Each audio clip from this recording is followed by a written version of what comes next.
बच्चों का रात दिन मार रहा है। कौन मार रहा है बच्चों? जब इजराइल ने इतने बच्चों को मारा है पूरी जिस 7 सितंबर का पता क्या हुआ था? इजराइल में क्या हुआ था 7 सितंबर को? दिमाग से सोचिए भैया, ये इन चीजों से निकलिए, ये फेक न्यूज से कुछ नहीं होने वाला है। ये मिसकंसेप्शन इनकी बात है। ये आप सरहदों की लड़ाई नहीं है, ये धर्म की। आज जाकिर नायक का जो आपने ट्वीट पढ़ा है ना, कि जब तक एक भी यहूदी जिंदा है तब तक ये जिहाद चलेगा। हमारे देश में अपने आप को देशभक्त कहने वाले जो मुसलमान अपने आप में, जब शिया की बात आती है वहाँ एक हो गए। ये कहीं ना कहीं अपने देश का नुकसान कर रहे हैं। धर्म अपना देख रहे हैं, सब कुछ देख रहे हैं, और कहीं ना कहीं ये आतंकवाद को कहीं ना डायरेक्ट सपोर्ट है। इजराइल के ऊपर जब से ईरान ने हमला किया है तब से पूरे विश्व के लिए एक टेंशन सा माहौल बन गया है। अब ऐसे में पाकिस्तान में रह रहे भगौरे जाकिर नायक का कहना है कि जब तक इजराइल में एक भी यहूदी जो है वो बचा रहे तब तक हम युद्ध जारी रखेंगे और तब तक जो है जिहाद जारी रखेंगे। अगर ईरान अपने जिस कदम को बढ़ाया है वो कदम अगर यदि आखिरी नहीं होता है, कहने का मतलब ये था कि ईरान अगर यदि इजराइल को ख़त्म नहीं कर पाता है तो पाकिस्तान को ये युद्ध लड़ना चाहिए, वो भी ईरान के समर्थन में इजराइल को ख़त्म करने के लिए। हमारे साथ जम्मू कश्मीर से आते हैं पवन जी, वो हैं, कैसे देखते हैं इजराइल और ईरान के इस युद्ध को? एक भारतीय होने के नाते आपका फेवर क्या है, सबसे पहले ये बताइए। देखिए, एज ए भारतीय मैं तो इजराइल के साथ हूँ। आतंकवाद के विरुद्ध जो भी अगर कोई युद्ध लड़ रहा है, एज ए भारतीय, क्योंकि मैं जम्मू कश्मीर के एक ऐसे रीजन से आता हूँ जिसने खुद आतंकवाद सहा है, और मुझसे बढ़िया कौन बता सकता है कि एक आतंकवादी, कोई भी आतंकवाद जब जहाँ होता है उन लोगों का दर्द क्या है। जो हमास के आतंकवादियों ने इजराइल के ऊपर जो किया था उस वक्त 7 अक्टूबर को, वो एक तरह का मतलब हमारे आंखों में एक फ्लैशबैक गुजरा जो कश्मीरी पंडितों के साथ हुआ था ना, वो उस तरह से गुजरा। उसके विरोध में तब से ही आतंकवाद को चुन चुन कर ठोका जा रहा है। वही चीज आज हिंदुस्तान में भी आप देख रहे हैं, मिशन ऑल आउट चल रहा है। तो एक सिमिलर चल रहा है। अगर मैं इजराइल में को गलत ठहराऊं तो मैं समझ लो अपने आप को गलत ठहरा रहा हूं, क्योंकि यहाँ पे भी वही ऑल आउट चल रहा है। आतंकवाद किसी भी सभ्य समाज के लिए खतरा है, खतरा था और हमेशा रहेगा। इसका जितनी जल्दी इनको निस्तानाबूद नहीं किया जाएगा तब तक जो है कोई भी समाज जो है चैन की सांस नहीं ले सकता। अच्छा, एक बात बताइए कि इजराइल को कहा जा रहा है कि वो मानवता का दुश्मन है। पहले फिलिस्तीन में जो है बच्चों को, महिलाओं के ऊपर उसने अत्याचार किया, उसके बाद लेबनान में किया, अब ईरान के साथ युद्ध कर रहा है। तो वो हमेशा युद्ध ही क्यों चाह रहा है इजराइल? अगर यदि वो शांति के पक्ष में होता तो बैठ के बातचीत क्यों नहीं कर लेता है? पूरे दुनिया को जो है वो युद्ध के मुंह में क्यों ढकेलना चाह रहा है? क्या नैरेटिव बता रही है? एक इतना सा इजराइल 57 देशों ने घेरा हुआ है, 57 मुस्लिम देशों ने घेरा हुआ है। इतना सा इजराइल, इतने सी जमीन का टुकड़ा।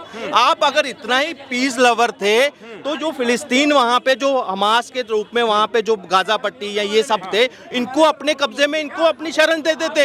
इतनी जगह है आपके पास। अगर 10-10 लाख भी वहाँ के लोगों को 5-5 हमारे देश में, एक मिनट, क्या आपका नाम क्या हुआ? बेबी सुनिए, हमारे बेबी सुनिए, हमारे देश में अंग्रेज आ गए थे और हमने उनको शरण दे दिया था थोड़े टाइम के लिए। और जैसे हमने पारसियों को शरण दे दिया था आपने, मतलब जैसे यहाँ पे आए तो वो यहाँ रुक गए ना, शरण ही ले लिया ना, कब्जा किया। तो आज फिलिस्तीन में वही इजराइल भी कब्जा किए हुआ, लेकिन लोगों का दिमाग नहीं काम कर रहा है, दिमाग डिसबैलेंस हो रहा है। उनको वहाँ पे थोड़ा सा मानवता की जगह पे दिया गया, उन्हीं को आज वो लात मार रहे हैं। कहाँ के हैं? अगर हमारे घर अंग्रेज है तो हम भी मार के निकाले ना, तो उस टाइम हमें वो टेररिस्ट कहते थे ना, अंग्रेज यही तो कहते थे।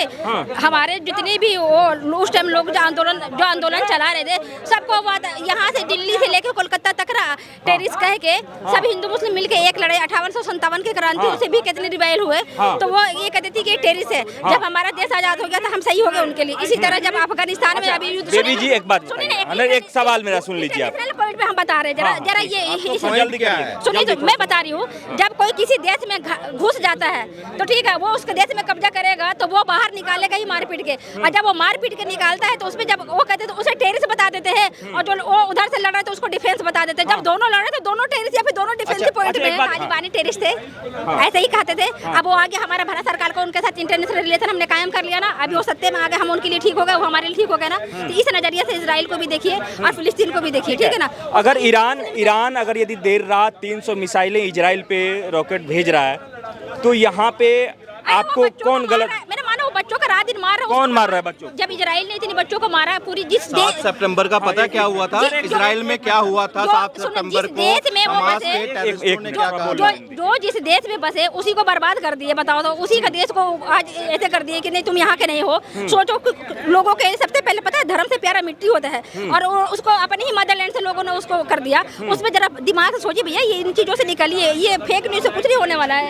अच्छा, क्या कहना है आपका? वो जो बोल रही थी, देखिए कह रही थी कि इजराइल जो है वो खुद एक टेररिस्ट है। मुझे एक चीज बताइए, एक देश बना और संधि और यूएन को उसको मान्यता दी कि इजराइल एक लैंड बना, अंग्रेजों ने देकर गए उनको, ठीक है।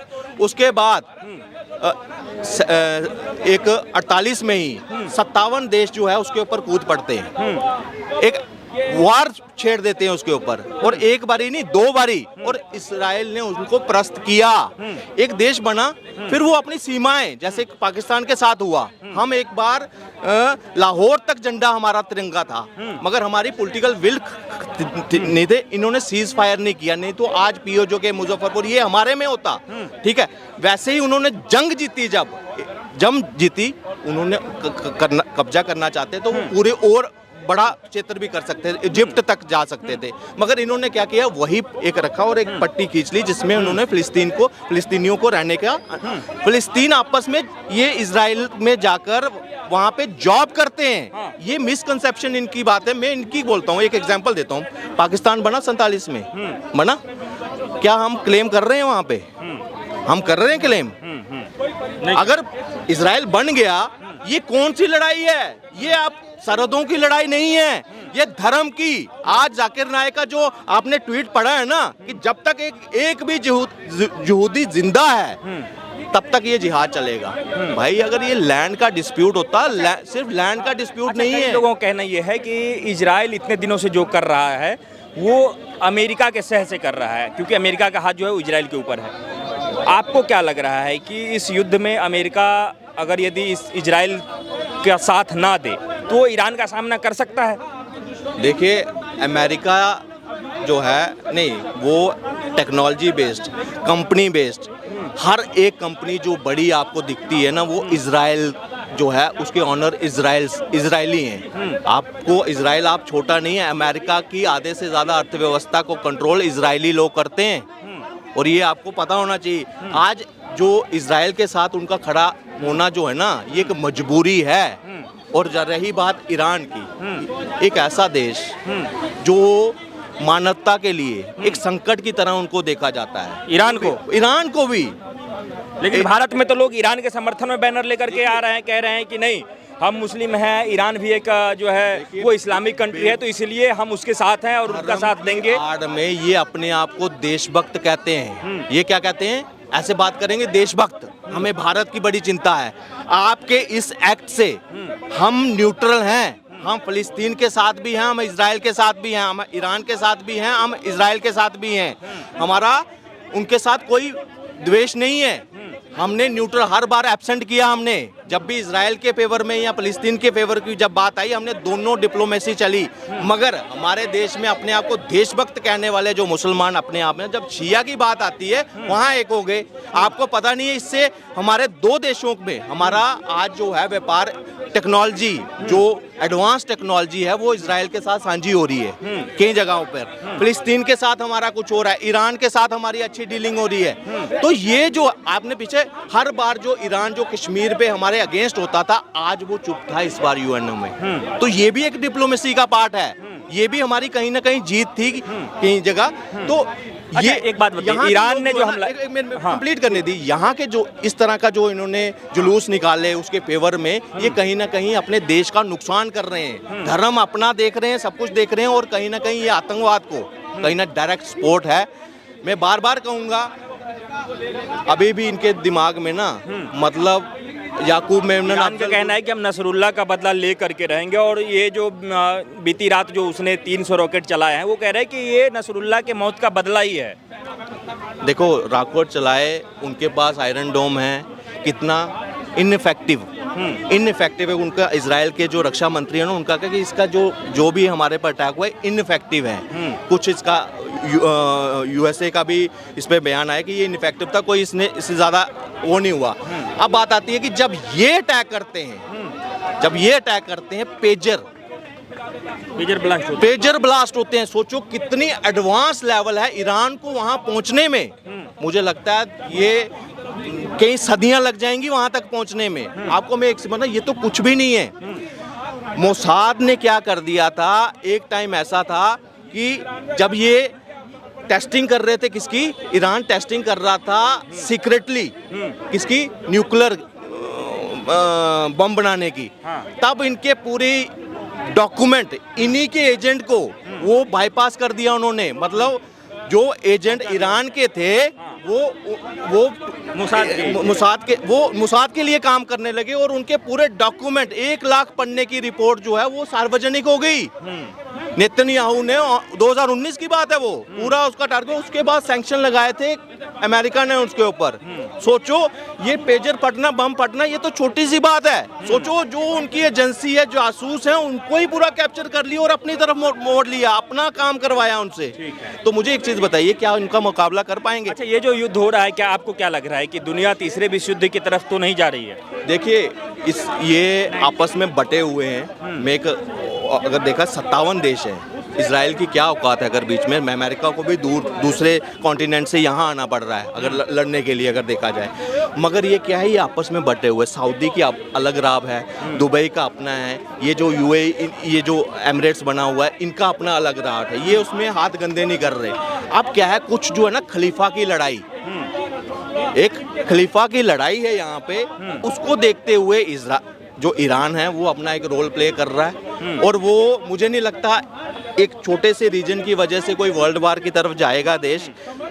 हथियारों की खरीद फरोख्त का है, ये रहता है अमेरिका की तरफ से भी, इनका भी डिस्प्यूट पैदा करो, अपना प्रॉफिट कमाओ, मगर ये जो है वर्ल्ड वार की तरफ नहीं बढ़ेगा। ये मेरी वर्ल्ड वार की तरफ नहीं बढ़ेगा बिल्कुल। कई लोग नरेंद्र मोदी की चुटकी लेते हुए ये कह रहे हैं कि मोदी जी जब कहते हैं कि हमने युद्ध रुकवा दिया, फोटो खिंचवा के डालते हैं या फ़ोन कॉल पे कहते हैं कि हमने युद्ध रुकवा दिया, तो ये इजराइल ईरान के युद्ध को क्यों नहीं रुकवा पा रहे हैं, जहां इतने बच्चों के या फिर ऐसे नागरिकों के ऊपर इतने बम बरसाए जाएंगे, जहां पे निर्दोष नागरिक मारे जाएंगे। तो ये युद्ध जो है नरेंद्र मोदी क्यों नहीं रुकवा पा रहे हैं? देखिए, इसमें नरेंद्र मोदी जी का जो रोल प्ले करना चाहिए ना, उन्होंने वो बखूबी निभा रहे हैं। मैंने आपको दोबारा बोला, हमारे लिए हम इस वक्त ऐसे जो नेशन थ्योरी जो है ना, इजराइल और उसकी 2 स्टेट्स का, हम वो फॉलो कर रहे हैं। हम ना इजराइल के साथ बिगाड़ रहे हैं, ना फिलिस्तीन के साथ, ना ईरान के साथ। टेरर अटैक कोई करता है, बच्चे आम सिविलियन को टारगेट किया जाता है, तो वहां मोदी जी ने हर बार बयान दिया है, हम उसको कंडेम किया है। अगर इजराइल के ऊपर अटैक हुआ था तब भी मोदी जी ने फोन किया था। अगर हमास के ऊपर जब गाजा पट्टी के ऊपर हुआ था तब भी मोदी जी ने वहाँ फिलिस्तीन में फ़ोन कर उनको अपनी मतलब जो भी कंडोलेंस है वो दी थी उनको। तो ये डिप्लोमेसी है, एक तरह से किसी का पक्ष पकड़ेंगे, क्योंकि हमारे पास दोनों, हम इंटरनेशनल रिलेशन में देखा जाए, दोनों हमारे लिए एक महत्वपूर्ण कड़ी है। और मुझे लगता है कि 70-75 साल में फर्स्ट ऐसी विदेश नीति मैं देख रहा हूँ जहाँ जो दुश्मन का दुश्मन वो भी है ना, वो भी दो, मतलब पहले तो दुश्मन होता है ना, दुश्मन का दुश्मन दोस्त, आज 2 दुश्मन जो है वो 2 एक तरह से दोस्त बनाकर बैठे हुए हैं, वो भारत है वहाँ पे। ठीक है सर, बहुत बहुत धन्यवाद आपका।